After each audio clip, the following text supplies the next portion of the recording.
Dear students, इससे कबल वाले वीडियो के अंदर हमने पढ़ा था कि जो एसी साइकिल है वो किस तरह होती है। हमने ये पढ़ा था कि जो टाइम पीरियड है वो किस तरह होता है और फ्रीक्वेंसी एसी की किस तरह होती है। हर्ट्ज कैसे होता है, 2 हर्ट्ज कैसे होंगे, 3 हर्ट्ज कैसे होंगे, 4 हर्ट्ज कैसे होंगे, और ये जो बिजली हमारे पास है इसकी जो फ्रीक्वेंसी है वो कैसे है और किस तरह, ये सब चीजें हम ऑलरेडी डिस्कस कर चुके हैं। अब यहाँ पर हम कुछ टर्मिनोलॉजीज पढ़ रहे हैं, जैसा मिसाल के तौर पर इंस्टेंटेनियस पीक वैल्यू है या ये आरएमएस वैल्यू है। ये दोनों हमारे बुक के अंदर हैं। ये बीच में जो हमारे पास ये 2-3 टॉपिक्स हैं ये हमारे बुक के अंदर नहीं हैं, मगर मैंने फिर भी इंक्लूड किए हैं। उसकी वजह यह है कि बुक के अंदर जब आप पढ़ेंगे, जब आप प्रॉब्लम्स पढ़ेंगे, जब आप टॉपिक्स को समझना चाहेंगे, उनके अंदर इन चीजों का बार बार नाम आ रहा है। एवरेज वैल्यू का, पीक टू पीक का या इंस्टेंटेनियस वैल्यू का। अब आप कहेंगे कि हमने पढ़े तो दो हैं, नाम ये इतने ज्यादा हैं। तो इसी वजह से इन छोटे छोटे टॉपिक्स को जो इतने बड़े नहीं हैं मगर उनको क्लियर करना जरूरी है, ताकि आपको जो दूसरे टॉपिक्स हैं वो समझ आसानी से आए। मिसाल के तौर पर एवरेज वैल्यू का बार बार नाम इस्तेमाल हो मगर आपको इसका पता ही ना हो और आपने सिर्फ इन दो वैल्यूज को पढ़ा हो, तो इसी वजह से इन 2 या 3 चीजों को मैंने एक्स्ट्रा समझाया है ताकि वो आपकी बेहतरी के लिए हो। इसी चीजों को मद्देनजर रखते हुए मेरे कुछ वीडियोस जो हैं वो जो दूसरे हैं उनसे कुछ 10 या 5 मिनट कभी ज्यादा होते हैं। उसकी वजह ये होती है कि हम चाहते हैं कि जो भी चीज आपको समझने के लिए आपके लिए है जरूरी वो आपके पास पहुंचे। अब वीडियो को हम शॉर्ट करें मगर आप तक बात वो जो टॉपिक के लिए समझाने के लिए जरूरी है वो आप तक ना पहुंचे, फिर ये गिल्टी फील होता है, फिर सही नहीं लगता। इसी वजह से टॉपिक्स को सही समझाने के लिए हम अगर दो चीजें ज्यादा लिखनी पड़ी, टाइम की थोड़ी कुर्बानी देनी पड़े, वीडियो पे व्यूज बेशक कम आए वो कुर्बानी देनी पड़े, लेकिन हम टॉपिक्स को आसानी से, आराम से और पूरे तरीके से कवर करके आप तक पहुंचाएंगे। जब आप समझ लेंगे उसके बाद सारे टॉपिक आपके लिए शॉर्ट हो जाएंगे, कोई भी मसला नहीं होगा। लेकिन समझने टाइम आपको लेंदी समझें, ताकि आपके पास दिमाग के अंदर चीजें शॉर्ट हो जाएं ज्यादा समझेंगे तो। अब यहाँ पर हम समझे रहे हैं कि इंस्टेंटेनियस पीक वैल्यू क्या है। इंस्टेंटेनियस पीक वैल्यू को हम दो तरीकों से रिप्रेजेंट कर सकते हैं। हम उसको वी मैक्स भी कहते हैं, वी पीक भी कहते हैं। अगर वोल्टेज मैक्सिमम कहा जाए या वोल्टेज पीक कहा जाए बात एक है, और अगर करंट मैक्सिमम कहा जाए या करंट पीक कहा जाए बात एक है। क्योंकि कभी कभार ये सेम ग्राफ या तो करंट को शो करता है या तो वोल्टेज को शो करता है। अगर वोल्टेज को शो करेगा तो वी पीक इस्तेमाल करेंगे या वी मैक्स इस्तेमाल करेंगे। अगर ये ग्राफ करंट को शो करेगा तो हम आई पीक या आई मैक्स लिखेंगे। अब यहाँ पर इसकी डेफिनेशन ये है कि इंस्टेंटेनियस पीक वैल्यू एक ऐसा पीक वैल्यू है या एक ऐसा मैक्सिमम वैल्यू है या मैक्सिमम एम्पलीट्यूड है जो किसी भी करंट को होगा। इस करंट को इस पूरे वेव फॉर्म में जो ज्यादा से ज्यादा, मैक्सिमम से मैक्सिमम एक मैक्सिमम पॉइंट है, उस मैक्सिमम पॉइंट को हम कहेंगे पीक वैल्यू। अगर वो करंट होगा तो हम उसको कहेंगे आई पीक वैल्यू। अगर वो वोल्टेज होगा तो हम उसको कहेंगे वीक पीक वैल्यू। अब जरूरी नहीं है कि पीक वैल्यू पॉजिटिव वाले साइकिल में हो या इस पॉजिटिव में। पीक वैल्यू आपका नेगेटिव वाले साइकिल में भी होगा। ये जो नेगेटिव साइकिल में सबसे लोएस्ट में लोएस्ट वैल्यू है वो भी पीक कहलाया जाएगा, और यहाँ भी ये भी आपका क्या कहलाया जाएगा, पीक कहलाया जाएगा। एक तो बात हो गई ये वाली कि पीक वैल्यू हमारा वो होगा जो मैक्सिमम से मैक्सिमम वैल्यू होगा किसी भी वेव का, उस वैल्यू को हम पीक वैल्यू कहेंगे। दूसरी चीज हमारे पास है पीक टू पीक वैल्यू, इंतहाई आसान। ये पीक और ये पीक, इन दोनों पीक्स को मिलाकर या इन दोनों पीक के बीच में जो टोटल वैल्यू है उनको हम कहेंगे पीक टू पीक वैल्यू। मिसाल के तौर पर भाई यहाँ देखें, आपके पास ये एक पूरा ग्राफ है। यहाँ पर आप देखें, ये ग्राफ आपके पास है, यहाँ पर इसका पीक और यहाँ पर इसका पीक। अब हम क्या करेंगे कि इस पीक से लेकर इस पीक के बीच में जो ये टोटल वैल्यू है, इन टोटल वैल्यूज को हम मिलाकर कहेंगे, एक पीक ये एक पीक ये, इन दोनों को मिलाकर कहेंगे हम 2VP, यानी पीक टू पीक वैल्यू है। पीक से लेकर दूसरी पीक तक इसको हम कहेंगे पीक टू पीक वैल्यू, और उसको हम रिप्रेजेंट करते हैं VPP से। और अगर करंट होगा तो IPP से, और वो बराबर होगा 2VP के या IVP के। अगर यहाँ पर करंट होगा तो हम क्या लिखेंगे, IPP is equal to 2 into I P, यानी आई पीक। ठीक है, पी का मतलब होता है आई पीक। इसी वैल्यू को हम सिर्फ वीपी से जाहिर करते हैं, यानी वी पीक से। अब आप आते हैं यहाँ पर इंस्टेंटेनियस वैल्यू पर। इंस्टेंटेनियस वैल्यू का ही ये किस्म था, लेकिन इंस्टेंटेनियस वैल्यू में किसी भी पॉइंट पर इस वेव फॉर्म में अगर आप वैल्यू देखना चाहेंगे तो वो उसका इंस्टेंटेनियस वैल्यू होगा। अगर इस वेव में यहाँ पर वैल्यू देखेंगे तो वो भी इंस्टेंटेनियस, यहाँ पर देखेंगे वो भी इंस्टेंटेनियस, यहाँ भी देखेंगे वो भी इंस्टेंटेनियस। वेव फॉर्म की किसी भी पॉइंट पर अगर वैल्यू आप देखना चाहते हैं तो हम उस वैल्यू को कहेंगे instantaneous value, peak 9 instantaneous value. Instantaneous peak value in सारे वैल्यूज में से वो सिर्फ एक पॉइंट वाला वैल्यू इंस्टेंटेनियस पीक वैल्यू कहलाया जाएगा। बाकी यहाँ पर क्या वैल्यू है, यहाँ पर क्या वैल्यू है, यहाँ पर क्या वैल्यू है, इन सब वैल्यूज को हम इंस्टेंटेनियस वैल्यू कहेंगे। अब इस इंस्टेंटेनियस वैल्यू का हमारे पास जो डेफिनेशन है वो ये है कि it is the value or magnitude of current at any given point in time. यहां से लेकर यहां तक अगर 5 सेकंड है, यहाँ 4 सेकंड, यहाँ 3 सेकंड, यहाँ 2 सेकंड, यहाँ 1 सेकंड। मैं कहता हूं कि जब टाइम 2 सेकंड था तो उस टाइम वैल्यू क्या था। अब मैं देखूंगा कि भाई यहाँ टाइम 2 सेकंड था, यहाँ पर 2 सेकंड जब टाइम था तो उस टाइम इंस्टेंटेनियस वैल्यू ये था। जब 4 सेकंड टाइम हुआ तो उस टाइम करंट का क्या वैल्यू था। मैं कहूंगा कि भाई यहाँ पर 4 सेकंड टाइम हुआ था, इस पॉइंट पर जो वैल्यू था वो ये था। तो अगर आप किसी भी वेव फॉर्म का किसी भी लम्हे वैल्यू देखना चाहें कि भाई अब इसका क्या है, तो उस टाइम जो उसका वैल्यू होगा वो इंस्टेंटेनियस वैल्यू कहलाया जाएगा। अब यहाँ पर इंस्टेंटेनियस वैल्यूज जो हैं आपके पास वो दो किस्म के हैं, एक इंस्टेंटेनियस पीक वैल्यू, दूसरा इफेक्टिव वैल्यू यानी RMS value. Instantaneous peak value सिर्फ एक मखसूस पीक वाली पॉइंट पर जो वैल्यू होगा उसको हम इंस्टेंटेनियस पीक वैल्यू या वीपेक या आईपी हम कहेंगे। मगर आरएमएस वैल्यू क्या होंगे वो हम यहाँ पर समझेंगे, लेकिन उनसे पहले हम समझते हैं एवरेज वैल्यू को, क्योंकि एवरेज वैल्यू का जो तोड़ है, जो उसका सॉल्यूशन है वो आरएमएस है।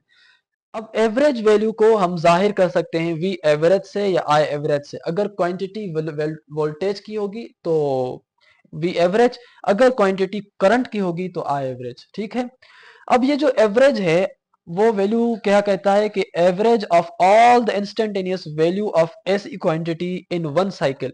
एक साइकिल के अंदर पूरे इंस्टेंटेनियस वैल्यूज मिलाकर आप उनकी एवरेज लें तो वो एवरेज एवरेज वैल्यू कहलाई जाएगी।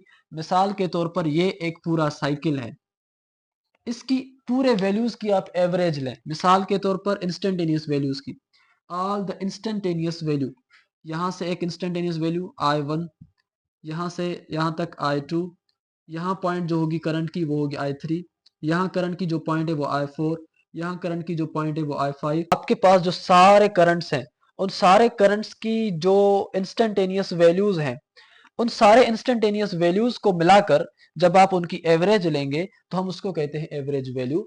मिसाल के तौर पर यहाँ पर देखें आप, आई एवरेज आपने ली I1 plus I2 plus I3 plus जितने होंगे IN। अब जितने भी होंगे उनको आप उतने से डिवाइड करेंगे तो आपको करंट की एवरेज मिल जाएगी। अगर वोल्टेज होगा V1 V2 तो आप V1 V2 V3 वोल्टेज की एवरेज लेंगे। तो इस हिसाब से आपके पास ये फार्मूला एवरेज वैल्यू फाइंड करने का है। दूसरी चीज कि हमसे हमारे पास अगर पीक वैल्यू गिवन हो और उसमें से आपको एवरेज वैल्यू चाहिए तो फिर आपके पास ये फार्मूला है। अगर आपको पीक वैल्यू गिवन ना हो तो फिर तो आप जो है वो ये फार्मूला लेंगे। अगर पीक वैल्यू आपको मालूम हो फिर आप एवरेज इस फार्मूले से मेजर कर सकते हैं। ये काफी अहम आपके पास न्यूमेरिकल है। तो voltage average is equal to V peak multiply by 0.637। आप इसको याद कर लें। अगर करंट होगा तो I average is equal I P into 0.637। अब ये वैल्यूज कैसे आएंगे, ये वैल्यू आया कैसे, ये आप इलेक्ट्रिकल इंजीनियरिंग में समझेंगे। और इसी वजह से आप यहाँ पर इस पॉइंट पर आप इनको याद कर लें।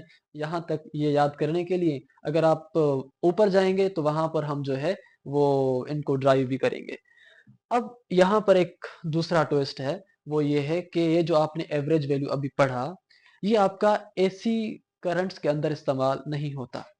एसी करंट्स का इस्तेमाल अंदर इसलिए नहीं होता क्योंकि एसी करंट का एवरेज अगर आप लेंगे तो एक अंडरस्टूड मैथमेटिक्स है कि भाई ये सारे करंट जो ऊपर वाले पॉजिटिव पीक में है वो पॉजिटिव होंगे, ये वाले सारे नेगेटिव होंगे। जब दोनों को मिलाएंगे तो वैल्यू आएगा जीरो। जब वैल्यू जीरो आ गया तो फिर इस एवरेज का क्या फायदा। तो इसी वजह से हमने यहाँ पर लिखा है कि average value of AC voltage और current is not used in power generation और power calculation because it is made up of one positive cycle and one negative cycle. When combined the values of both cycles, we get the average zero. So what is the solution then? The solution is to use the RMS value. अब RMS क्या है हम यहाँ पर समझते हैं. Dear students, हमारे पास जो VRMS वैल्यू है जिसको हम रूट मीन स्क्वायर वैल्यू कहते हैं या हम उसको RMS वैल्यू लिखते हैं. अगर वो मेजर करना हो आपने वोल्टेज का तो आप लिखेंगे VRMS. अगर आपने वो मेजर करना हो करंट का तो आप लिखेंगे उसके लिए IRMS. अब यहाँ पर हम ये समझेंगे कि ये जो RMS वैल्यू है इसका क्या मतलब है, ये किस तरह इस्तेमाल होता है और ये क्या एसी के अंदर काम करता है, ये हम चीज समझेंगे. देखें, RMS यानी रूट मीन स्क्वायर वैल्यू, दरअसल ये असल में स्क्वायर रूट है एवरेज का, या हम ऐसे कहें कि ये जो वैल्यू है वो स्क्वायर रूट है मीन का, या स्क्वायर रूट है एवरेज ऑफ वोल्टेज का, या स्क्वायर रूट है एवरेज ऑफ करंट का. अब square root of average of voltage लेंगे तो VRMS, square of root of current लेंगे तो हम उसको कहेंगे IRMS. अब ये कैसे होता है, हमने पहले समझा कि हम एवरेज लेते हैं. जो आप एवरेज लेंगे या जो आप मीन का वैल्यू लेंगे सिर्फ पॉजिटिव का या सिर्फ नेगेटिव का, उसको आप करेंगे स्क्वायर और फिर उसको आप देंगे रूट. तो अब इसका नाम हो जाएगा रूट मीन स्क्वायर वैल्यू. इसी वजह से अगर आपके पास करंट में हो तो भी आप कहेंगे रूट मीन स्क्वायर, और रूट मीन का मतलब होता है एवरेज, तो आप ऐसे भी कह सकते हैं रूट एवरेज स्क्वायर वैल्यू.